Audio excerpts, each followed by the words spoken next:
কোনো রকম তেল বালি বা কেমিক্যাল ছাড়া খুব সহজেই গ্যাসের চুলায় এই ছোলা ভাজাটি অল্প সময়ে বানিয়ে নিতে পারেন। একেবারে দোকানের মতো পারফেক্ট হবে, ফুলা ফুলা হবে আর একেবারে ক্রিস্পি হবে। আসসালামু আলাইকুম, আমার চ্যানেলে সকলকে শুভেচ্ছা জানাচ্ছি।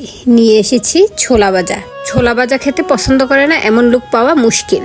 বিশেষ করে বৃষ্টির দিনে এই ছোলা ভাজাটি খেতে খুবই ভালো লাগে। তাই তো আজ আমি পারফেক্টলি ছোলা ভাজা আপনাদের সাথে শেয়ার করছি। এখানে আমি প্রায় 1.5 কাপ পরিমাণে ছোলা নিয়েছি। এই ছোলাগুলো রমজানে বেঁচে যাওয়া। এই ছোলাগুলো এভাবে ভেজে আমি খেয়ে নেই, তাই ভাবলাম আজ আমি আপনাদের সাথে শেয়ার করি। অতিরিক্ত যে ছোলাগুলো থাকে সবসময় আমি এগুলাকে এভাবে ভেজে নেই।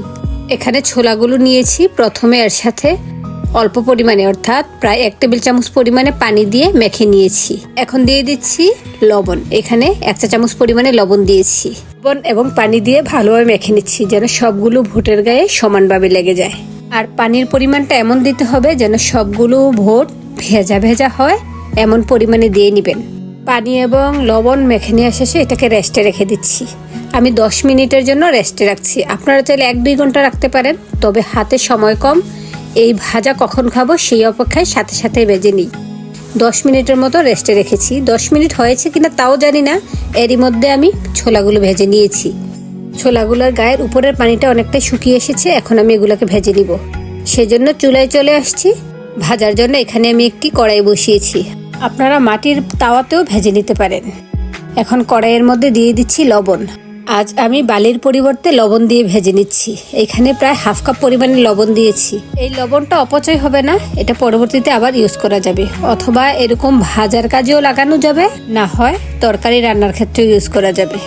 লবণটা দিয়ে মিডিয়াম আঁচে এটাকে ভালোভাবে গরম করে নিচ্ছি। লবণটা একেবারে ভালোভাবে গরম করে নিব, তা না হলে ছোলা বুটগুলো পারফেক্টলি ফুলে উঠবে না। দেখুন এরই মধ্যে লবণটা গরম হয়ে এসেছে। লবণগুলো একটার গায়ে একটা লেগে যাচ্ছে না, একেবারে ঝরঝরে হয়ে গিয়েছে। এখন এর মধ্যে দিয়ে দিচ্ছি 1 চামচ ছোলা বুট। এখন নেড়েচেড়ে এগুলোকে ভেজে নিচ্ছি। এখানে আমি অনবরত নেড়েচেড়ে যাচ্ছি যেন পারফেক্টলি এগুলা ফুলে ওঠে এবং ভাজা হয়। আমি প্রথম দিয়েছি সেজন্য পরিমাণে অল্প দিয়েছি, 1 চামচ পরিমাণে দিয়েছি। দেখুন এরই মধ্যে ভুটগুলো ফুলে উঠছে, 1-2টা করে ফুলে উঠতেছে।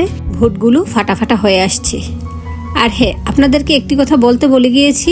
আমি যখন লবণ এবং পানি মিক্স করেছি, আপনারা চাইলে সেই মুহূর্তে 1/2 চামচ পরিমাণে হলুদ মিশিয়ে দিতে পারেন। এতে করে দোকানের মতো পারফেক্ট কালার আসবে।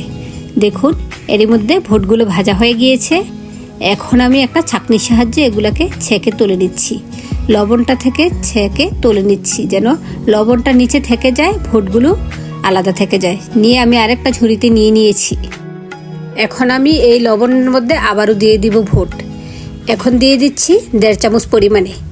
দিয়ে আবারও ভালোভাবে নেড়েচেড়ে এগুলোকে ভেজে নিচ্ছি। চুলার আঁচ বাড়ানোর কমানোর প্রয়োজন নেই।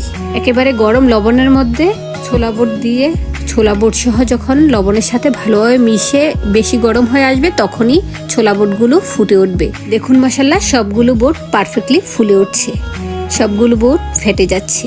আমি স্প্যাচুলা দিয়ে নেড়েচেড়ে ভেজে নিচ্ছি। আমাদের অনেকের ধারণা আমাদের সংগ্রহে বালু নাই, সেজন্য আমরা পারফেক্টলি এই ছোলা বুটগুলো ভেজে নিতে পারবো না। আবার অনেকে চিন্তা করে গ্যাসের চুলায় হয়তো এভাবে পারফেক্টলি ভাজতে পারবো না। দেখুন মাশাআল্লাহ, আমার সবগুলো ভুট পারফেক্টলি ফুলে উঠছে, সবগুলোই ফেটে গিয়েছে। একই রকমভাবে আমি সবগুলোই ভেজে নেব। এই ভুটগুলো ভাজা হয়ে গিয়েছে। এখন আমি ছাঁকনির সাহায্যে তুলে নিচ্ছি যেন লবণটা ভুটের সাথে না যায়। আবার অনেকে ভাবতে পারে লবণ দিয়ে ভাজার ফলে এটা অতিরিক্ত লবণাক্ত হয়ে যাবে কিনা। এই ছোলা বুটটা নিয়ে আরেকটা ঝুড়িতে রেখে দিচ্ছি। ঠান্ডা হওয়ার পর একটা কাপড় দিয়ে মুছে নিলেই এর উপরের লবণটা ঝরে যায় এবং এর কালারটাও পারফেক্ট হয়ে যায়। দেখুন মাশাআল্লাহ, আমার ভুটগুলো কতটা পারফেক্ট হয়েছে।